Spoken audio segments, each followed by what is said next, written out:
Thermal expansion. Thermal expansion में हमने देखा कि यार ये जो ऑब्जेक्ट्स वगैरह हैं वो क्या करते हैं, टेम्परेचर बढ़ाने के साथ में वो उनके साइजेस और एक्सपांड शेप होते हैं। इंक्रीज कर जाते हैं, है ना। और उसी बात को हम स्टडी करेंगे इस चैप्टर में कि भाई कि अगर वो चेंज कर रहा है तो उसका अमाउंट कितना होगा, कितना amount of the substance change हो रहा है, कितना लेंथ चेंज हो रहा है। इस सब की बात हम करेंगे किसमें, थर्मल एक्सपांशन चैप्टर में। तो देखो बड़ी सिंपल सी बात है कि यहाँ पर एटॉमिक लेवल पर एटॉमिक लेवल पर U वर्सेस R ग्राफ अगर देखें तो शायद केमिस्ट्री में आपने ऐसा ग्राफ देखा होगा, एंड ये ग्राफ दिखने में ऐसा कुछ मिल जाता है। कभी देखा है कि केमिस्ट्री में ये ग्राफ? नहीं सर, नहीं सर। हाँ सर। No sir. तो U क्या है, this is potential energy, this is what, potential energy. R is intermolecular separation, intermolecular या मॉलिक्यूलर सेपरेशन, यानी कि दो एटम या दो मॉलिक्यूल के बीच सर के ये क्या है? Separation. U is potential energy, potential energy associated. Okay okay sir. Okay, now मैं देखता हूं कि यार जैसे मैंने कर दिया, कोई कंटेनर है, कोई मटेरियल है, तो मटेरियल में मैंने देखा तो वहां पर भले ही हमें सॉलिड के अंदर उसका शेप चेंज होते हुए नहीं दिख रहा, लेकिन होता क्या है ना कि सभी पार्टिकल्स अपनी अपनी जगह पर ऐसे ऑसिलेट करते हुए होते हैं, सभी पार्टिकल्स अपनी अपनी जगह पर ऐसे ऑसिलेट करते हुए होते हैं। तो मैं कहता हूं कि भैया यहाँ पर इनके पास ऑसिलेशन की एनर्जी एग्जिस्ट करती है ना, ऑसिलेशन की एनर्जी एग्जिस्ट करती है। तो बच्चा एक चीज़ बताओ कि यहाँ पर अगर मैं टेम्परेचर इंक्रीज कर दूं तो ऑसिलेशन की एनर्जी बढ़ जाएगी कि कम हो जाएगी? बढ़ जाएगी सर। बढ़ बढ़ जाएगी। जाएगी। तो मैं कहता हूं कि यार टेम्परेचर बढ़ा दिया जाए तो उसकी ऑसिलेशन की एनर्जी भी इंक्रीज इंक्रीज इंक्रीज करती जाएगी। सिमिलरली अगर टेम्परेचर कम कर दिया जाए तो ऑसिलेशन की एनर्जी कम होती कम हो जाएगी। जाएगी। तो मैं यहाँ पर कम हो देखता हूँ जाएगी। कि जैसे आप देख लीजिए कि यहाँ पर पार्टिकल के बीच का जो ऑसिलेशन है, इसको मैं मान लेता हूँ दो पार्टिकल्स हैं, इसके बीच में एक स्प्रिंग इमेजिन कर लीजिए। क्या दो एटम्स के बीच में स्प्रिंग होता है? जी बिल्कुल नहीं। तो यहाँ पर हम स्प्रिंग की एनालॉजी से हम एटम की पोटेंशियल एनर्जी और काइनेटिक एनर्जी को समझेंगे। तो मैं देखता हूँ कि यहाँ पर स्प्रिंग को अगर दबा दिया जाए, स्प्रिंग को दबा दिया जाए तो मैं कह सकता हूं कि भैया पार्टिकल्स की जो काइनेटिक एनर्जी थी वो स्प्रिंग की पोटेंशियल एनर्जी में कन्वर्ट हो जाएगी। समझ रहे हैं इतनी बात? हाँ सर। ऑन दी हाँ other hand, sir. On the other hand कि हो सकता है स्प्रिंग जो है वो नॉट ऐसे अपनी वापस स्पेस लेंथ पर आ जाए और पार्टिकल्स को काइनेटिक एनर्जी दे दे। तो what will be happening over here कि मैं कहना चाहता हूं बस इतनी सी बात कि अपने पार्टिकल्स की काइनेटिक एनर्जी अभी स्प्रिंग की पोटेंशियल एनर्जी में कन्वर्ट हो रही है और थोड़ी देर बाद में वो पोटेंशियल एनर्जी स्प्रिंग की काइनेटिक पार्टिकल्स की पोटेंशियल एनर्जी काइनेटिक एनर्जी में कन्वर्ट हो रही है। समझ रहे हो? Yes sir. है ना। तो ये ऐसे ऑसिलेशन होते जा रहे हैं। क्या ऑसिलेशन हो रहे हैं कि पोटेंशियल एनर्जी से काइनेटिक, काइनेटिक से पोटेंशियल। तो देखो अगर मैंने टेम्परेचर बढ़ा दिया तो काइनेटिक एनर्जी बढ़ी, और काइनेटिक एनर्जी बढ़ी तो वही पोटेंशियल में कन्वर्ट होगी और पोटेंशियल फिर वापस काइनेटिक में आ जाएगी, फिर काइनेटिक फिर पोटेंशियल में जाएगी और पोटेंशियल फिर काइनेटिक में आ जाएगी। तो सर यहाँ फिर से पर बोलना एक बार। कि बाबा ये मान लो कोई एटम है, ये मान लो कोई एटम है और उनके बीच में बना होता है बॉन्ड, है ना, बॉन्डिंग हो रही होती है। तो हाँ बॉन्डिंग सर। हो रही होती है तो वहां पर उस बॉन्डिंग की एनालॉजी हम समझ सकते हैं किसकी मदद से? स्प्रिंग की मदद से। एनालॉजी समझते हो? एनालॉजी, समझ रहा हूँ सर। हाँ। एनालॉजी मतलब सिमिलैरिटीज। तो उसको समझने के लिए मैंने क्या कर दिया, स्प्रिंग बना दिया। तो मैं देखता हूं कि यार एटम के पास में अगर ऐसी स्पीड होगी, ये दोनों एटम पास पास में आते हैं तो स्प्रिंग को दबा देंगे। समझ रहे ना? हाँ सर। और अगर स्प्रिंग को दबा दिया तो यू कैन से कि बाबा स्प्रिंग की पोटेंशियल एनर्जी बढ़ जाएगी। ऑन हाँ दी सर। अदर हैंड पार्टिकल्स की काइनेटिक एनर्जी कम हो जाएगी। तो मैं क्या कह सकता हूं कि पार्टिकल की काइनेटिक एनर्जी स्प्रिंग की पोटेंशियल एनर्जी में कन्वर्ट हो गई है। लेकिन स्प्रिंग दबा है तो स्प्रिंग खुलेगा भी, और खुलेगा तो वापस स्प्रिंग की पोटेंशियल एनर्जी जीरो हो जाएगी और काइनेटिक एनर्जी वापस पार्टिकल्स के पास में आ जाएगी।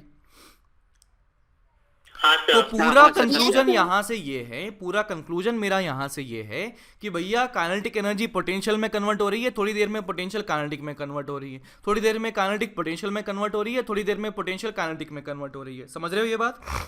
हाँ सर। हाँ सर। तो ऐसे कन्वर्जन हमारे चल रहे हैं कंटिन्यूअसली।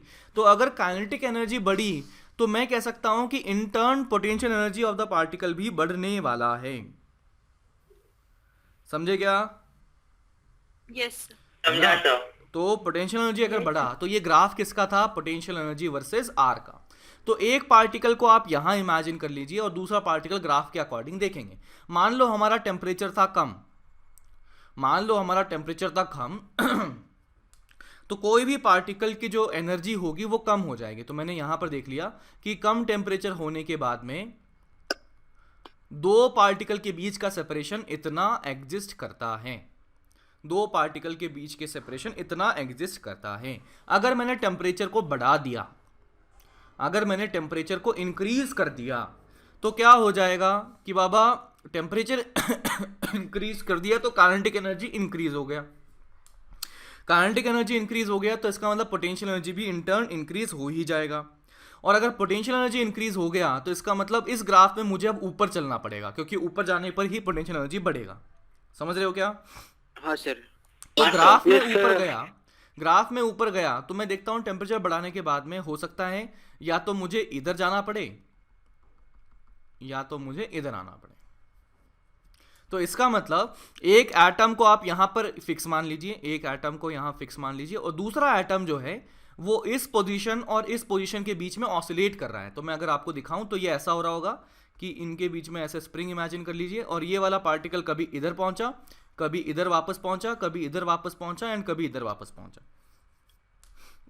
क्यों ये ऑसिलेशंस बने रहते हैं? क्यों? क्योंकि बाबा पार्टिकल है, अपने सॉलिड्स में भी पार्टिकल ऑसिलेट करते रहते हैं। हाँ सर। तो इस तरीके से यहां पर ये ऑसिलेशन बना। अगर मैं टेम्परेचर और बढ़ा दूं तो मुझे पोटेंशियल एनर्जी और इंक्रीज करना पड़ेगा कि डिक्रीज? इंक्रीज करना पड़ेगा। तो ग्राफ में ऊपर जाऊं कि नीचे?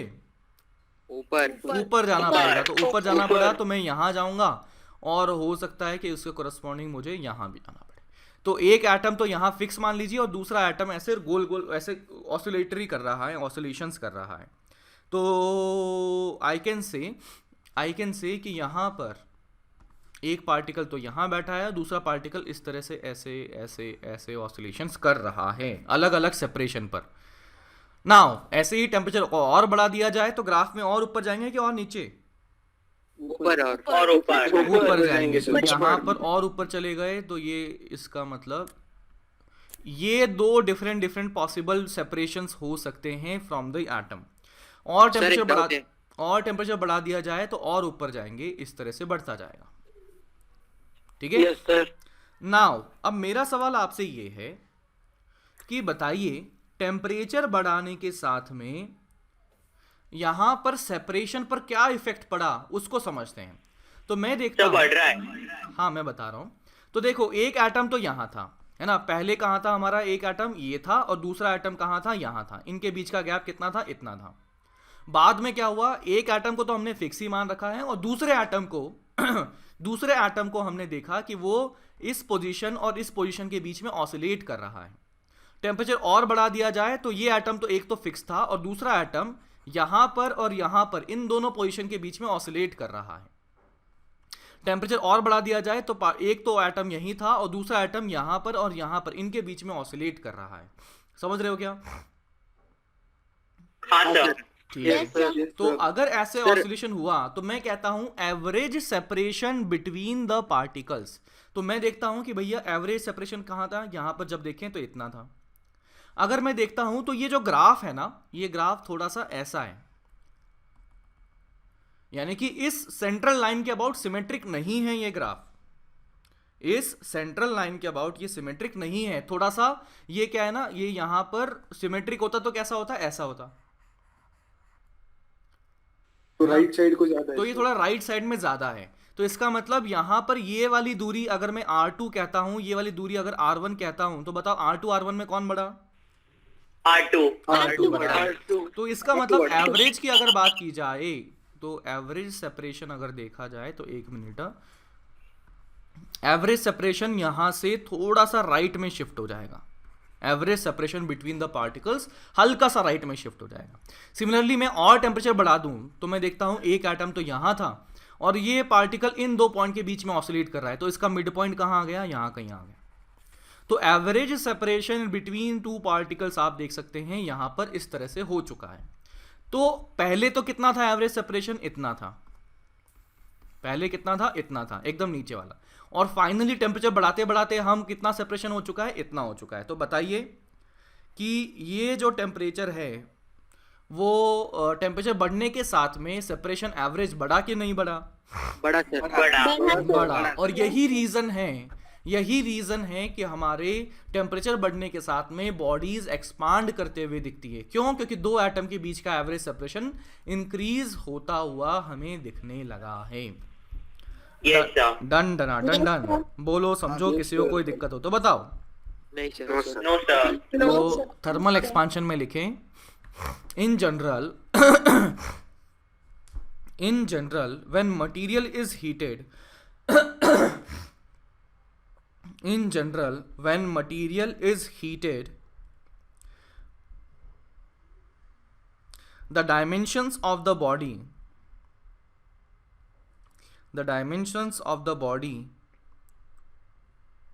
increases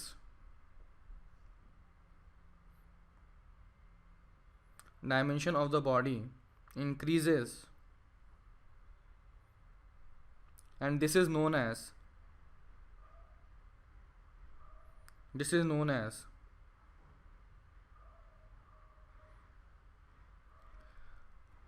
thermal expansion।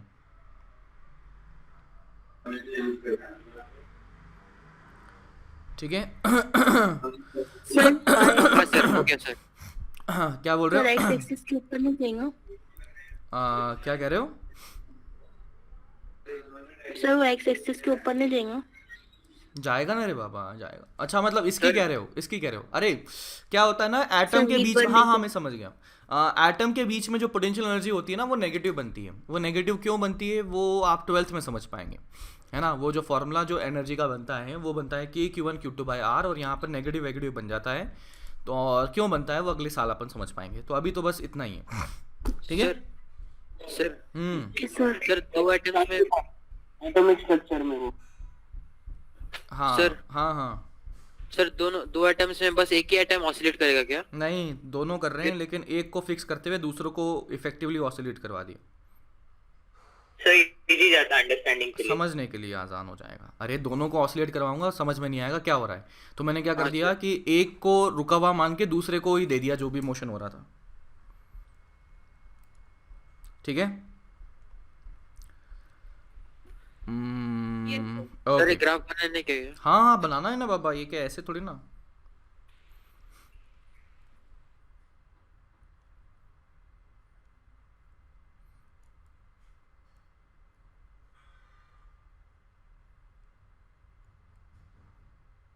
हो गया सर? हाँ जी, तो सर ग्राफ बनाने दो ना। बनाओ रे बाबा।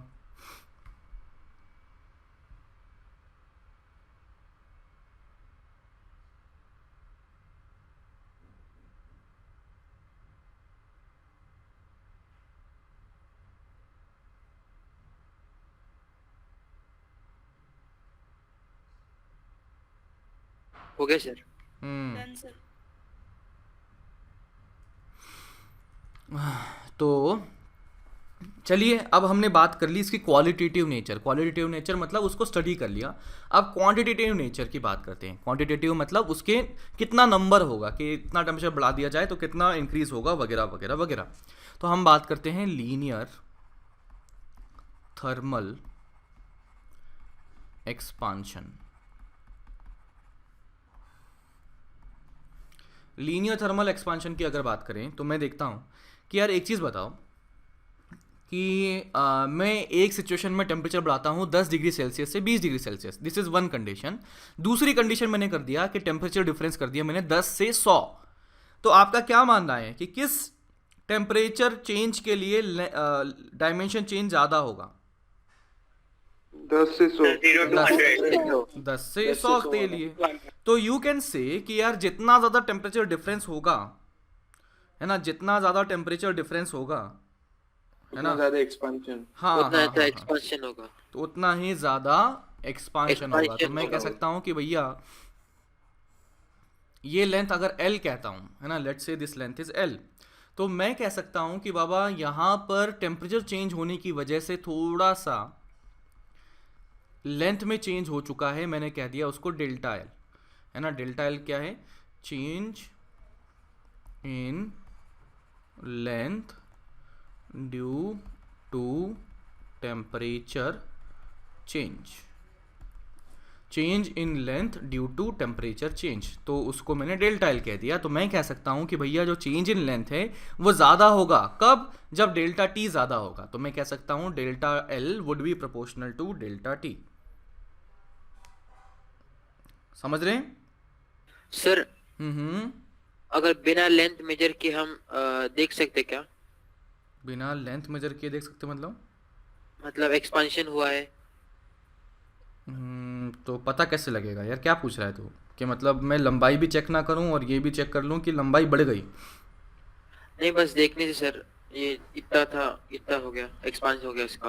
अरे बाबा अरे भाई फिजिक्स पढ़ रहे हैं अपन रे, है ना? सर टेम्परेचर देख के। अरे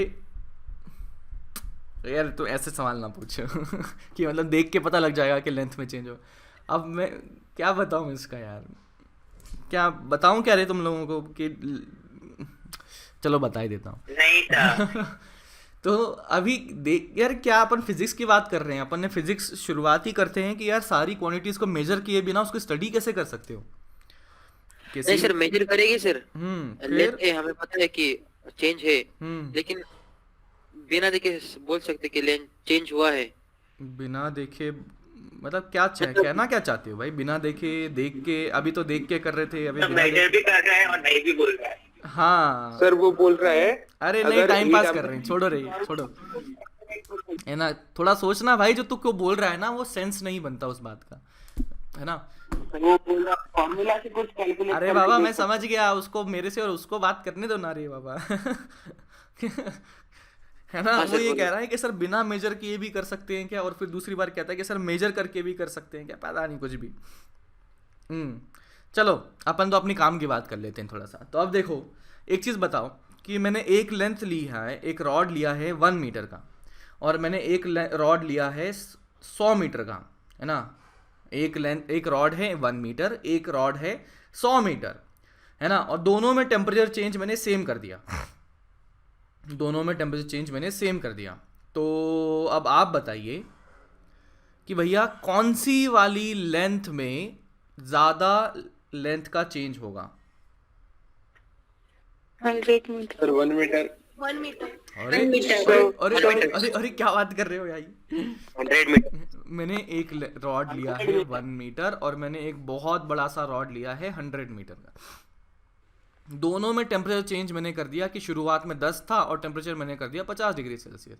यहाँ मैंने कहा ये 10 डिग्री सेल्सियस था, यहाँ मैंने कर दिया 50 डिग्री सेल्सियस। मैं जानना चाहता हूँ, सर दोनों में सेम नहीं आएगा। दोनों सेम होगा दोनों सर। अरे रुक तो जाओ, मैं जानना चाहता हूँ कि दोनों में चेंज इन लेंथ का अमाउंट किसका ज़्यादा होगा या किसका कम होगा या दोनों का बराबर होगा? दोनों का बराबर होगा। सर बराबर होगा। अच्छा, अगर आप बराबर कहते हैं तो किस लॉजिक के आधार पर आप कहते हैं कि ये बराबर होगा? टेम्परेचर दोनों को सेम दिया है। सेम होगा sir. Material. Temperature sir. Temperature same है इसीलिए दोनों का सेम होना चाहिए, ऐसा? हाँ सर, मटेरियल भी। मटेरियल भी सेम होना चाहिए। हाँ मटेरियल भी सेम कर दिया, सब कुछ सेम है, हाँ सर फिर सेम होगा। सेम होगा सर। सेम होगा सर। हाँ सब कुछ सेम। है ना। सब कुछ सेम है, ऐसा कुछ नहीं है। अभी मटेरियल सेम है, टेम्परेचर चेंज सेम है, बस अंतर किस बात का है? अंतर है लेंथ का। तो आंसर देखो बड़ा आसान है शायद से सर 1 मीटर में 1 मीटर का आएगा। यार। सुनो, ये 100 मीटर है ना, ये है ना 100, इसको 100 कहते हैं। तो 100 मीटर के अंदर में 1 मीटर की कितनी रॉड बैठी होंगी? 100 रॉड बैठी होंगी। तो यहाँ पर 100 रॉड बैठी होंगी अंदर। अरे तो भैया इसमें जितना चेंज होगा ना, इसमें 100 टाइम्स चेंज होगा, 100 टाइम्स। हाँ सर। हाँ सर। हाँ कहाँ रे, कॉमन सेंस को खा जाते हो क्या संडे को? सर फिर से बता। अरे समझा बाबा, सर। 100 मीटर है, 100 मीटर में एक एक मीटर की कितनी लेंथ डाल सकता हूँ मैं? 100 100। तो इसमें अगर x चेंज हुआ होगा ना टेम्परेचर बढ़ाने से, तो इसमें 100x चेंज हो जाएगा भैया, क्योंकि यहाँ पर 100 रॉड बैठी हुई है 1-1 हाँ, मीटर सर। की। हाँ सर। हाँ, तो जो भी कह रहा था बराबर है भैया। अपना जो लॉजिक वॉजिक है ना, आज खा गए हो तुम नाश्ते में, थोड़ा सा उसको वापस से निकालो पेट में से और उसको वापस दिमाग में रखो। Yes sir. हाँ, हाँ, तो सर। मैं कह सकता हूँ कि बाबा delta Yes, sir. L is also proportional to length L, जिसकी लेंथ ज्यादा उसमें चेंज इन लेंथ भी ज्यादा। हाँ सर। हाँ हाँ, सर। तो अभी मैं कह सकता हूँ कि डेल्टा एल इफेक्टिवली यहाँ से किसके प्रोपोर्शन में आ चुका है? Delta L is proportional to L. L मतलब कौन सा? एल नॉट कर देते हैं। एल नॉट मतलब इनिशियल लेंथ, इनिशियल लेंथ। और डेल्टा टी मतलब क्या है? Temperature change. तो delta L is proportional to L not into delta T. Delta L is proportional to L not into delta T. तो मैं यहाँ से कह सकता हूँ कि अगर प्रोपोर्शनलिटी कांस्टेंट हटा दिया जाए तो delta L is equals to alpha L naught delta T. Remember ये अल्फा है, ये प्रोपोर्शनलिटी कांस्टेंट, ये प्रोपोर्शनलिटी का साइन नहीं है, है ना, ये अल्फा है। और इसकी अगर मैं देखना चाहूँ अल्फा की अगर बात करें, ये है अल्फा, और अल्फा की अगर बात करें तो ये इसकी यूनिट क्या होगी बोलो?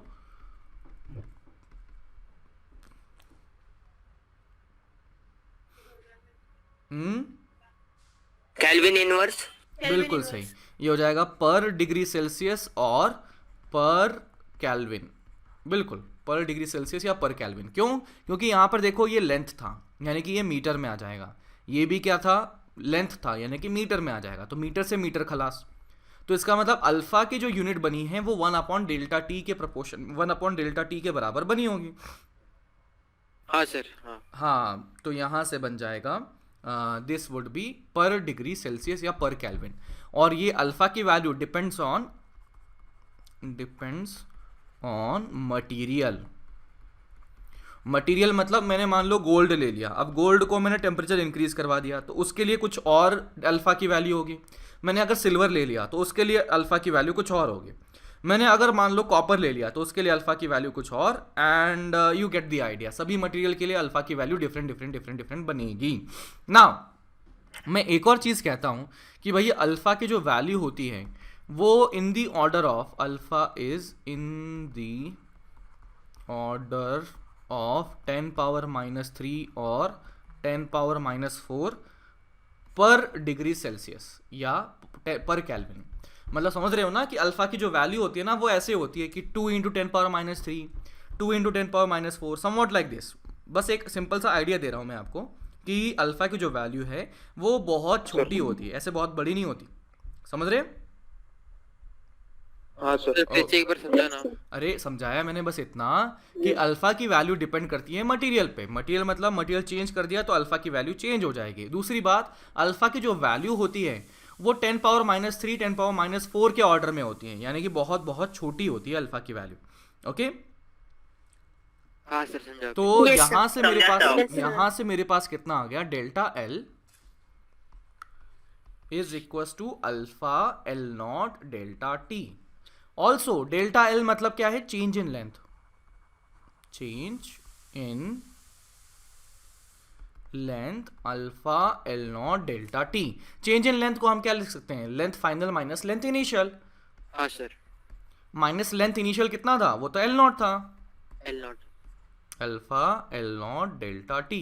तो यहां से लेंथ फाइनल कितना बन गया? वो हो जाएगा L not plus alpha L naught delta T. तो ये आ जाएगा एल नॉट कॉमन और ये आ जाएगा 1 plus alpha delta T, that would be L final.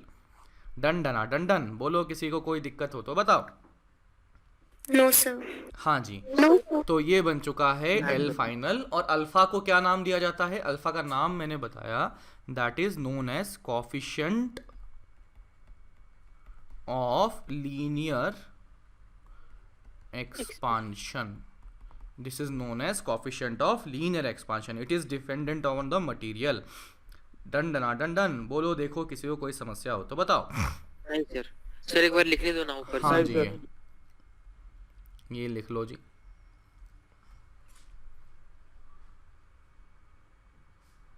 Sir ये चैप्टर भी बहुत छोटा है ना? ये भी बहुत छोटा है।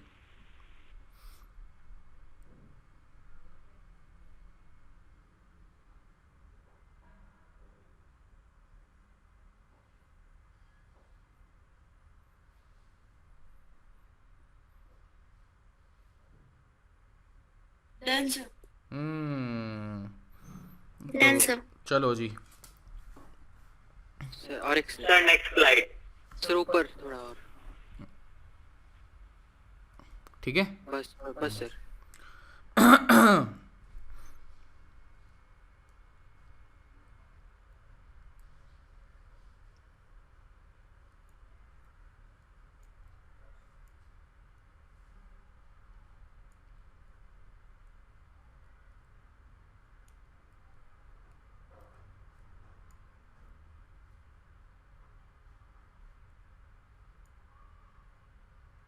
Done sir. Done, sir sir. एक मिनट Done, सर, sir. एक मिनट सर।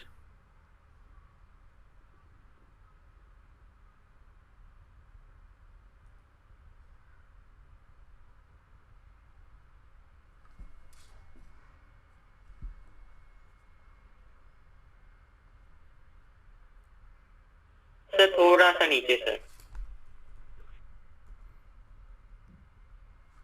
हाँ सर।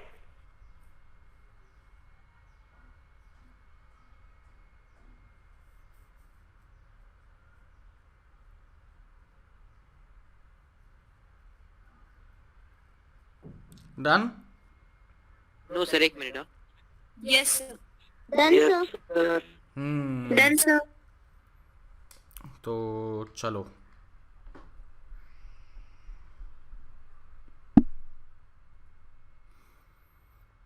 सर थोड़ा ऊपर करो ना 2 मिनट। अरे बाबा, ये लो। लिखो ना। ठीक है। हाँ सर। ओके। सर 1 मिनट लिखने दो ना सर। आप ऐसे लिखो लिखो लिखो लिखो बाबा, लिखो।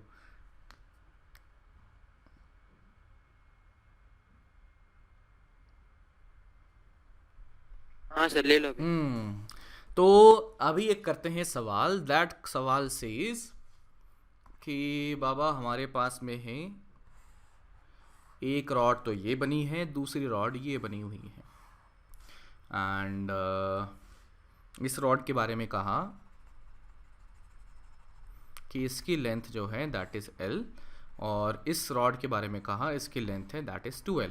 इसके अल्फ़ा को अल्फ़ा कहा गया, इसके अल्फ़ा को 2 अल्फ़ा कहा गया। तो हमसे पूछा गया है, लिखें find the change in total length, find the change in total length when temperature rises by, when temperature rises by delta T, temperature rises by delta T. Also find the average linear expansion coefficient,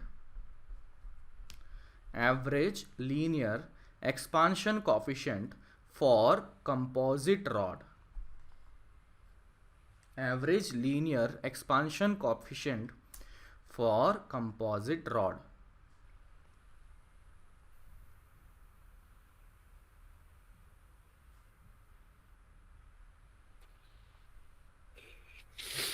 sir हाँ जी।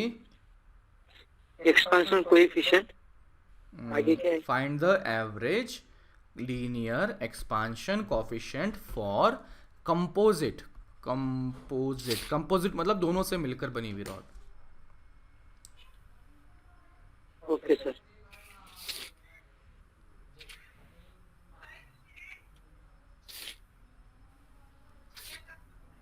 Sir हम्म sir इसको heat किया उसके बाद 12 हो गई sir इसकी। नहीं रे बाबा, दो अलग अलग मटेरियल की रॉड मैंने दे रखी हैं। ये दो रॉड हैं, ये है ना, ये सर L आपने आटा किया इसको। हाँ नहीं, दो रॉड हैं, L लंबाई की और 2L लंबाई की, और दोनों के अल्फा अलग अलग दे दिए गए हैं। सर वो अटैच देखिए। हाँ जी, अटैच है क्या सर? सर वो डेल्टा एल अलग अलग निकलने गए ना? हाँ वो बोला है कि भैया टोटल चेंज इन लेंथ दोनों का ऐसे चेंज इन लेंथ टोटल कितना हो जाएगा?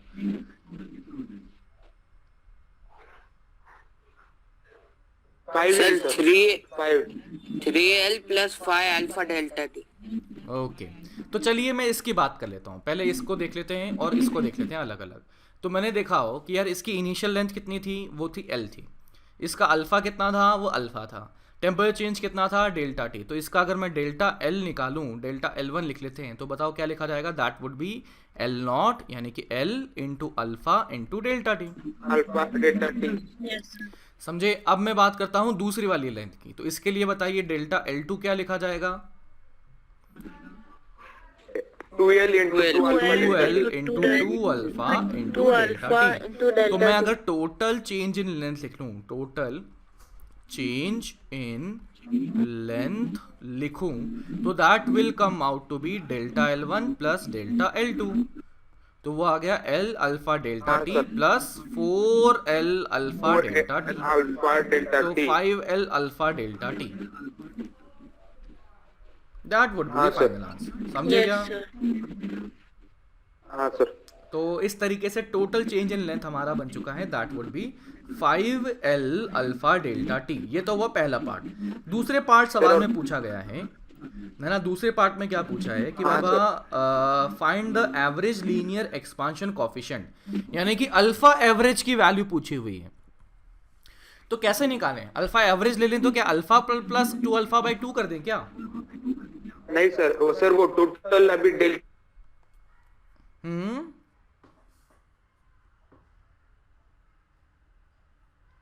बोलो टोटल क्या? सर वो टोटल हमें पता है सर, वो टोटल डेल्टा एल हमें तो अभी पता है और इनिशियल लेंथ भी पता है टोटल, तो फिर वहां से अल्फा निकाल सकते हैं और चेंज इन टेम्परेचर भी पता है। बिल्कुल सही। तो देखो क्या दिया गया है कि यहां पर दोनों रॉड को एवरेज निकालने के लिए बोला गया है। तो मैं क्या करता हूं कि एवरेज निकालने के लिए मैं देखता हूं कि यहां पर दोनों रॉड को अगर एकदम कंबाइन करके सोच लिया जाए तो उसकी टोटल लेंथ कितनी हो गई? 3L हो गई। टेम्परेचर चेंज कितना किया उसका? टेम्परेचर चेंज जो किया है दैट इज डेल्टा टी। और मैं यहां पर कह देता हूं कि यार इसका अल्फा एवरेज जो है वो अल्फा एवरेज इतना बना हुआ है ना, अल्फा एवरेज इतना लिखा हुआ है। क्या लिखा है मैंने? ये अल्फा और अल्फा के साथ में ये एवरेज। तो यार इसकी वैल्यू मुझे निकालनी है। तो मैं क्या कह सकता हूं कि ये जो अल्फा है ये एवरेज अल्फा है और उसकी वजह से उतना ही चेंज इन लेंथ होना चाहिए जितना कि पहले हो रहा था सेपरेटली। मैं कह सकता हूं कि ये इफेक्टिव अल्फा हम देखना चाहते हैं ना, इस सिस्टम का इफेक्टिव अल्फा देखना चाहते हैं ना, तो इसके लिए मैं डेल्टा एल अगर लिखूंगा तो ये कितना हो जाएगा? वो होगा इनिशियल लेंथ कितना है? 3L। अल्फा कितना हो जाएगा? ये alpha effective into delta T. और ये लेंथ इन चेंज उतना ही होना चाहिए जितना चेंज इन लेंथ पहले था। तो चेंज कितना था? अरे खत्म तो हो जाने दो तब तो रिपीट करूं। तो 5L alpha delta T should be equal to 3L into alpha effective into delta T. तो यहां से देखो डेल्टा टी और डेल्टा टी खत्म, यहां से L से L खत्म और यहां से अल्फा इफेक्टिव बन चुका है 5 alpha by 3 and that would be the final answer. मैं फिर से शुरू करता हूं। देखो क्या पूछा था, बताइए alpha effective of this rod कितना होगा? Alpha effective of the rod निकालना है तो मैं निकाल सकता हूं कि भैया इफेक्टिव लेंथ कितनी आ गई इस रॉड की, दोनों को मिला के बताओ। 3L आ चुकी है। अच्छा ठीक है, अब ये इफेक्टिव लेंथ आ गई है 3L और यहां पर जो अल्फा इफेक्टिव होगा उसकी वजह से टेम्परेचर चेंज के साथ में लेंथ में चेंज भी होगा और वो टोटल जो आना चाहिए था चेंज इन लेंथ वो उतना ही बनना चाहिए था। क्यों? क्योंकि भैया ये तो अल्फा इफेक्टिव है ना, तो इसकी वजह से रॉड का बिहेवियर उतना ही होगा जितना रॉड की लेंथ में चेंज उतना ही होगा जितना इन दोनों ने मिला के चेंज किया था रॉड की लंबाई में। समझे? Yes. हाँ सर। तो इस प्रकार से मैं देखता हूं कि भैया पहले चेंज इन लेंथ कितना आ गया था 5L अल्फा डेल्टा टी, और मैंने अल्फा इफेक्टिव की मदद से चेंज इन लेंथ निकाला तो इतना आ गया, और दोनों को बराबर कर देते हैं तो alpha effective would be 5 alpha by 3 and that would be the final answer. समझे क्या? सर लिखना है सर ऊपर की स्लाइड में। अरे पहले समझने के तो बात कर लो बाबा। हाँ सर समझ गया। हाँ तो लिखो।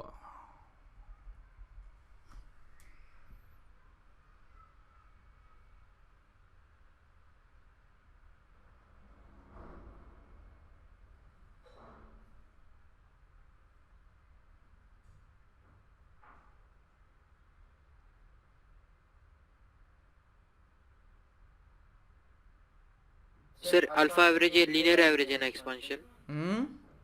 अल्फा एवरेज ये लीनियर एक्सपेंशन का कोएफिशिएंट है ना? हाँ हाँ लीनियर को।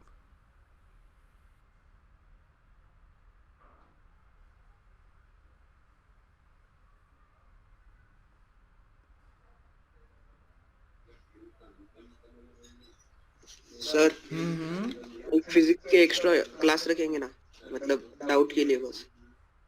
डाउट क्लास चल रही है ना आपकी बच्चा? हाँ सर, लेकिन वो डाउट से नहीं हो पा रहे सर अभी। क्या नहीं हो पा रहे? सर वो डाउट क्लास में दूसरे चैप्टर से करे सर, स्टार्टिंग से अभी। हाँ एक तो आपकी क्लास है पढ़ने वाली, है ना, एक एक्स्ट्रा क्लास है ना आपकी पढ़ने वाली जो 2 बजे 3 बजे कुछ होती है, हाँ सर, एक्स्ट्रा क्लास है सर। 1 बजे है ना, वो तो है। अब 1 बजे उसके से 4 अलावा आपके डाउट होता है एक तो ट्यूसडे को और एक फ्राइडे को। ट्यूसडे और फ्राइडे। हाँ सर, लेकिन उसमें क्या होता है, आपको कैसे हम क्वेश्चंस भेजते ना सर, तो वो मोइन सर को क्वेश्चन भेजने को नहीं होता सर, वो उनका मोबाइल ही उनका मतलब वो स्क्रीन हो जाती सर, इसलिए वो डाउट क्लास में क्वेश्चंस भी रीड करने के लिए बहुत टाइम चला जाता sir, okay okay okay okay. इसलिए हो नहीं पाते सर क्लियर। सर हो नहीं पा रहे डाउट्स। तो चलो अपन एक एक्सपेरिमेंट कर लेते हैं कि यार जिसको डाउट हो ना मुझे व्हाट्सएप कर दो, और अगर व्हाट्सएप करने के बाद में मैं देखता हूँ कि अगर मैं टाइमली मतलब उसको अगर अच्छे से रिस्पॉन्ड कर पा रहा हूँ तो I will respond over there, और अगर लगता है कि 7 दिन का एक्सपेरिमेंट कर लेते हैं, है ना, 7 डेज एक्सपेरिमेंट, व्हाट्सएप पे मुझे कर देना और मैं वहाँ रिप्लाई कर दूंगा। अगर वहाँ पर इफेक्टिवली मेरे रिप्लाईज आ गए तो चलो बहुत ही बढ़िया, और अगर इफेक्टिवली रिप्लाईज नहीं आ पा रहे हैं कि भाई टाइम कंस्ट्रेंट है या फिर सवाल बहुत ज़्यादा हो गए सभी को रिप्लाई नहीं कर पा रहा, तो मैं क्या करूँगा, फिर एक्स्ट्रा क्लास अपन उसको अरेंज कर लेंगे। मैं एक्स्ट्रा के लिए इसलिए प्रेफर नहीं कर रहा क्योंकि दिन में 2 क्लास तो वैसे ही चल रही है फिजिक्स की, उसके बाद में फिर मैंने एक और एक्स्ट्रा ले ली तो मर जाओगे रे बाबा, समझ रहे हो ना? मंडे कौन सी पोजीशन के लिए? सर अभी छुट्टी है सर, मतलब 2-3 दिन अभी छुट्टियां स्टार्ट होने वाली ना ट्यूसडे से, हाँ हाँ हाँ। तो ट्यूसडे को रखा होता तो अरे तो वही तो 1 कह रहा घंटे हूँ का। ना, सर आपका व्हाट्सएप नंबर क्या है? ये कर लो ना, ये 7 दिन का एक्सपेरिमेंट कर लेते हैं। अगर 7 दिन भी रहने दो तो 3 दिन का एक्सपेरिमेंट नंबर कर क्या है? लेते हैं। 3 दिन का एक्सपेरिमेंट कर हाँ लेते हैं, सर, और हाँ उसमें सर, अगर 3 दिन। सक्सेसफुल हो गए तो चलने देंगे, और अगर नहीं हुए तो फिर कर लेंगे कुछ क्लास का अरेंजमेंट। सर नंबर दो ना फिर। नंबर दिया तो तारे बाबा, क्या रे तुम बार बार सर हम नई बैच के ना। अरे नए बैच के, इसी क्लास में मैंने नंबर दिया रे, नए बैच। हाँ सर दिया था उस दिन। सर हाँ सर फर्स्ट डे को दिया था आपने। फर्स्ट डे दिया, फिर उसके बाद में 1-2 बार और दिया मैंने। सर कौन सी भी सेंटर ऑफ मास का क्या करें? सेंटर ऑफ मास का करेंगे रे कुछ, पढ़े कि नहीं, पढ़ेंगे। मतलब अभी हम पढ़े कि नहीं, वो कौन पढ़ेंगे? मतलब अभी आपने जो सिखाया उतना तो करेंगे ना? हाँ हाँ ठीक ठीक ठीक ठीक ठीक। हाँ सर। मंडे टेस्ट का सिलेबस क्या है इस बार का? इस टेस्ट का सिलेबस होगा कॉमन होगा, और कॉमन होगा तो जो लीस्ट वाला है ना, जो लीस्ट वाला है वो होगा। एक बार मैं अनाउंस करवा दूंगा, है ना, मैं भी एक बार जो लीस्ट वाला होगा ना मैं अनाउंस करवा दूंगा। हाँ अभी अनाउंस करवा दूंगा रे बाबा, है ना। और मुझे लगता है कि अनाउंस हो भी चुका होगा क्योंकि पिछली बार भी ऐसा ही हुआ था, एंड मैं एक बार फिर से अनाउंस करवा दूंगा, ठीक है। सर वो ऊपर का लिखना है सर थोड़ा। स्लाइड ऊपर। सर सेंटर ऑफ मास का ये शीट सॉल्व करना चालू करें। हाँ जी कर दो। सर अपना सेंटर ऑफ मास रहे वाला है ना थोड़ा। अभी करेंगे, उसकी क्लास करेंगे। हाँ सर। तो डन। हाँ सर। ओके तो चलो अगला सवाल करो। नेक्स्ट क्वेश्चन सेज कि यहाँ पर एक है ये रॉड, इसकी लंबाई है L1 और इसका अल्फ़ा है अल्फ़ा 1। फिर इसके साथ में मैंने एकदम साइड बाय साइड दूसरी रॉड रख दी, इसकी लंबाई है L2 और ये है अल्फ़ा 2। दो अलग अलग रॉड हैं, ठीक है।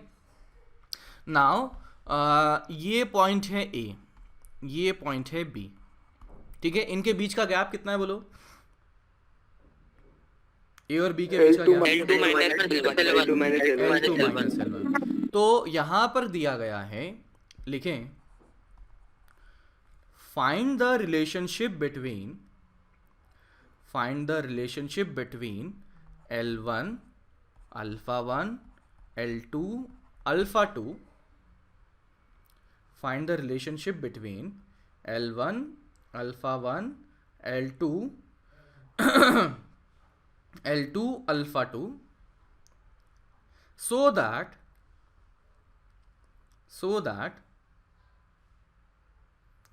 that the separation between points A and B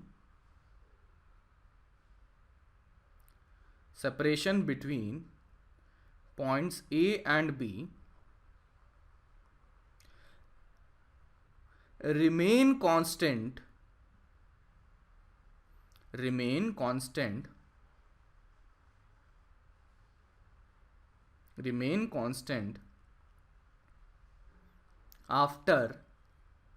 after increasing the temperature by delta T.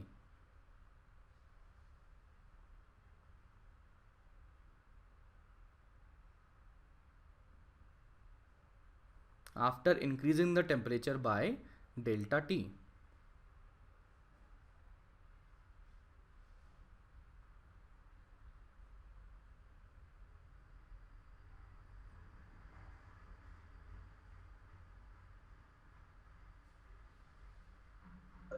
L1 alpha 1 is equal to L2 alpha 2. Correct, हाँ सर बिल्कुल सही,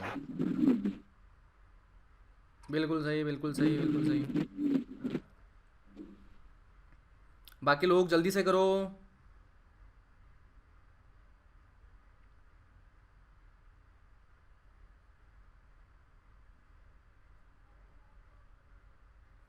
चलो शुरू करते हैं। तो मैं देखता हूं कि यार हमसे क्या बोला गया है कि separation between A and B remain constant. तो देखो कि मैं कहता हूं after temperature change length of L1, length of upper rod, ऊपर वाली जो रॉड है वो कितना हो जाएगा? That would B L1 1 plus alpha 1 delta T, ठीक है। और लेंथ ऑफ लोअर रॉड, नीचे वाली रॉड के बारे में बताइए, क्या लिखा जाएगा? That would B L2 1 plus alpha 2 delta T। 1 plus alpha 2 delta T। और मुझसे कहा गया है separation between A and B remain constant.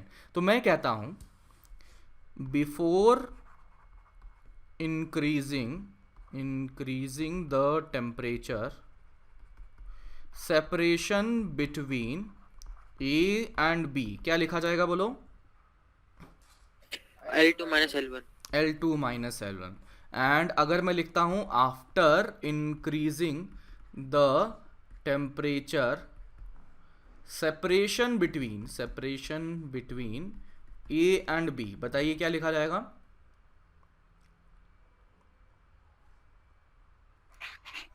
L2 minus L1 1 plus L2 1 plus alpha 2 delta T minus L1 1 plus alpha 1 delta T। समझे? हाँ, समझे? समझे? हाँ सर। ओके। Yes, sir. तो यहाँ से हमारे पास में कितना बन चुका है? ये दोनों लेंथ बराबर होनी चाहिए। तो ये दोनों लेंथ बराबर होनी चाहिए। तो this comes out to be L2 minus L1 is equals to L2 1 plus alpha 2 delta T minus L1 1 plus alpha 1 delta T। तो यहाँ से देखो खोल लेते हैं ब्रैकेट को, तो कितना आ गया? L2 plus L2 alpha 2 delta T -L1 minus L1 alpha 1 delta T, और ये कौन है, ये है L2 माइनस L1। तो यहाँ से देखना, ये है L2, ये है L2, ये है -L1, ये है -L1, तो ये आ गया है 0 इज इक्वल्स टू कितना आ गया, L2 alpha 2 delta T minus L1 alpha 1 delta T. तो ये आ चुका है L2 alpha 2 minus L1 alpha 1 into delta T should be equal to 0। तो लेफ्ट हैंड साइड तो 0 है, तो राइट हैंड साइड भी 0 होनी चाहिए। अब राइट हैंड साइड को 0 करने के लिए दो तरीके हैं, या तो ये चीज़ 0 हो जाए या डेल्टा टी 0 हो जाए। तो आपका क्या मानना है, कौन सा 0 होना चाहिए, ब्रैकेट का मसाला कि दूसरा वाला 0 का? ब्रैकेट में, ब्रैकेट, हाँ ब्रैकेट में का, ब्रैकेट का मसाला। तो यहाँ पर क्या हो जाएगा, आई कैन से दैट, तो L2 alpha 2 minus L1 alpha 1 should be equal to 0। सवाल में पूछा क्या था, relation between L1 alpha 2 and L1 alpha 1। Correct, तो L2 अल्फा 2 और L1 अल्फा 1 का रिलेशनशिप पूछा था, and yes this is the final answer between them कि L2 अल्फा 2 बराबर L1 alpha 1, and that is the final answer. Done done done डन। बोलो समझो, किसी को कोई दिक्कत हो तो बताओ। तो फिर से एक बार समझो ना। अरे बाबा, देखो अपने पास बोला क्या था सवाल में, अरे जिसने पूछा बताओ रे, पूछा क्या था सवाल में, रिलेशन बिटवीन L2 अल्फा 1 और L1 alpha 1। L1 alpha 1 and L2 alpha 2 so that कि A एंड B का सेपरेशन रिमेन्स कांस्टेंट। तो A और B के बीच की दूरी अभी बताओ कितनी है, L2 माइनस L1। और बाद में टेम्परेचर चेंज कर दिया जाए तो क्या हो जाएगा, वो हो जाएगा L2 1 plus alpha 2 delta T minus L1 1 plus alpha 1 delta T. और चेंज मतलब मैंने कहा ना कि भैया ये जो सेपरेशन है, कौन सी, A और B की सेपरेशन, वो चेंज नहीं होनी चाहिए। तो पहले जितनी थी बाद में भी मैंने उतनी ही कर दी, तो दोनों को आपस में इक्वल कर दिया। हाँ सर समझा। ओके चलिए अगला सवाल। A metal ring has linear expansion coefficient. Sir लिखने का सर नीचे का। अच्छा नीचे का लिखना है, तो ये लिखो। हाँ सर। सर इस क्वेश्चन को डेल्टा एल कांस्टेंट है तो उससे भी कर सकते हैं ना? हाँ वो इफेक्टिवली वही कर रहे हो तुम, चाहे ये कर लो या चाहे वो कर लो, बात इफेक्टिवली वही कर रहे हैं, सेम ही कर रहे हैं अपन दोनों ही।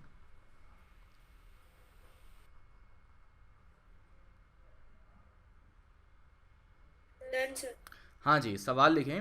A metal ring has linear coefficient of expansion, ring has linear coefficient of expansion 5 into 10 power minus 5 per degree Celsius. Repeat करना एक बार। A metal ring has linear coefficient of expansion 5 into 10 power minus 5 per degree Celsius. Find the rise in temperature. Find the rise in temperature required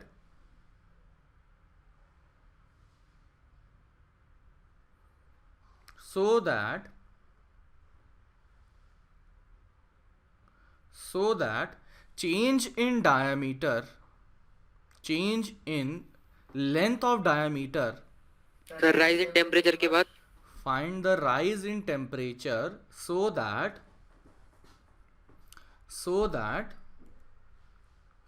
change in its diameter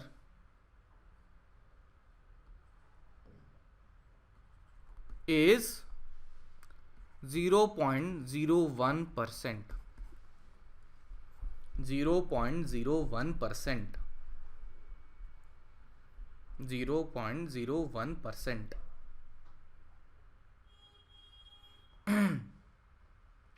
तो this would be your homework, and अभी आप बता दीजिए वहां पर क्या होगा, ठीक है? हाँ सर। ओके बच्चा, तो चलो हाँ, sir. See you tomorrow. Yes, मेरे पास sir. क्या क्या हो गया, एक तो मुझे sir. ओलंपियाड के सवाल देने हैं, दूसरा मुझे सिलेबस अपडेट करवाना है, तीसरा मुझे मटेरियल का करना है ना, ये 3 चीज़ें होंगी। हाँ सर। ठीक है, Yes, okay yes, sir. Okay बच्चा, चलो bye bye. Bye sir, thank you sir. Bye बच्चा, बाय बच्चा, थैंक यू बच्चा, थैंक यू बच्चा।